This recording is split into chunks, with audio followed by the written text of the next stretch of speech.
ये question JEE mains 2024 में आया है और ये एक डिफरेंशियल इक्वेशन का सवाल है। तो क्वेश्चन इस प्रकार है कि the solution curve of the differential equation y dx upon dy is equal to x ln x minus ln y plus 1, जहाँ x greater than 0 and y greater than 0 passing through the point e comma 1 is. बिंदु e comma 1 से होके जाने वाला अवकल समीकरण y dx upon dy is equal to x ln x minus ln y plus 1 का हल कौन सा वक्र है। तो एक डिफरेंशियल इक्वेशन दिया हुआ है, हम उसको लिख लेते हैं कि y dx upon dy is equal to x ln x minus ln y plus 1। ये डिफरेंशियल इक्वेशन दिया, इसका हल हमसे पूछा है, जबकि जो पॉइंट है वो e कामा 1 से होके जाता है। तो ये तो बाद में हम रख के c निकालेंगे, ठीक है।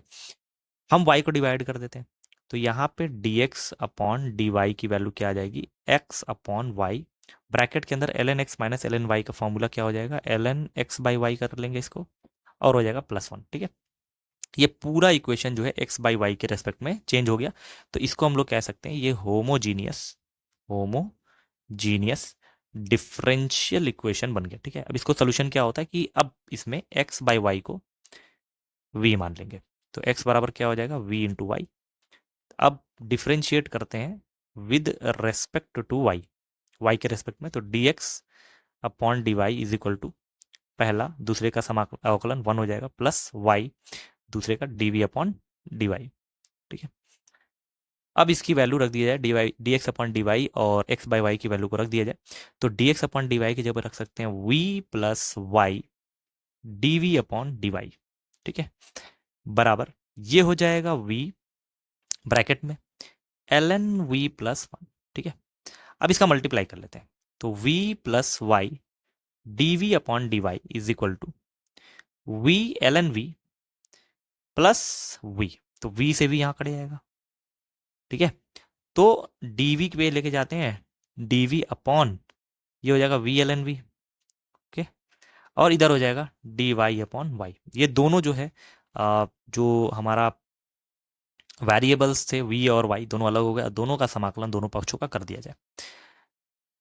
यहाँ पे आंसर कितना आएगा, अगर हम एल एन वी को टी मान लें, यहाँ पे सोचते हैं एक बार कि let l n v is equal to t मान लिया जाए, तो 1/v into d v is equal to d t आएगा, तो D we by we 1/v हो जाएगा। तो ये आ जाएगा समाकलन कितना आ जाएगा, डी टी बाई टी, और ये तो आंसर आ जाएगा l n y plus c.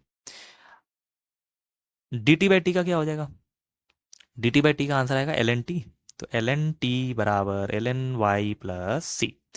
T की वैल्यू एल एन वी है, तो एल एन ब्रैकेट में टी की जगह पे एल एन वी बराबर l n y plus c. Y v की वैल्यू भी रख देते हैं एक्स अपॉन वाई, तो हो जाएगा एल एन ब्रैकेट में l n x upon y is equal to l n y plus C, ठीक है। अब वैल्यू निकालते हैं, बोला गया था कि हमारा जो है x की वैल्यू को e रखा जाएगा तो y की वैल्यू 1 आएगा, ठीक है। तो पुट कर दिया जाए, put x is equal to e and y is equal to 1, ठीक है। तो x की जगह पे यहाँ पे e रख देते हैं, तो ये क्या हो जाएगा ln ब्रैकेट में ln e आ जाएगा, ठीक है, ln e आ जाएगा बराबर ln 1 प्लस सी। तो ln e की वैल्यू कितनी होती है, ln e की वैल्यू होती है 1 के बराबर, ठीक है। और ये हो जाएगा ln 1 और ये तो 0 हो जाएगा, तो ln 1 की वैल्यू 0 होती है, c की वैल्यू 0 आ जाएगी। तो c को भी पुट कर दिया है 0, तो आंसर क्या आ जाएगा, ln of ln x by y is equal to ln y। अब दोनों का अगर ln हम कंपैरिजन कर लें तो ln के अंदर की वैल्यू आ जाएगी ln x by y is equal to y. तो ये हमारा वक्र आ गया कि y बराबर हो जाएगा ln x बाई वाई, यही हमारा क्या है, आंसर है। तो ये हमारा एक सोल्यूशन बन गया या फिर एक वक्र बन गया, तो ये हमारा सोल्यूशन है और यही हमारा एक कर्व है, ठीक है। यही हमारा एक कर्व है, यही सोल्यूशन भी है। तो आंसर क्या आया, बोला गया था कि एक अवकल समीकरण दिया y d x upon d y is equal to x l n x minus l n y plus 1, इसका हल क्या है। तो हल क्या आ गया, l n x upon y is equal to y. एक बार चेक करते हैं ऑप्शन नंबर 1, तो l n y by x है, तो ये तो हो नहीं सकता, एल एन वाई ये भी नहीं हो सकता, l n x upon y कहाँ पे, तो ये option number C l n x by y is equal to y, यही हमारा आंसर सही हो गया। तो ये हमारा फाइनल आंसर हो गया।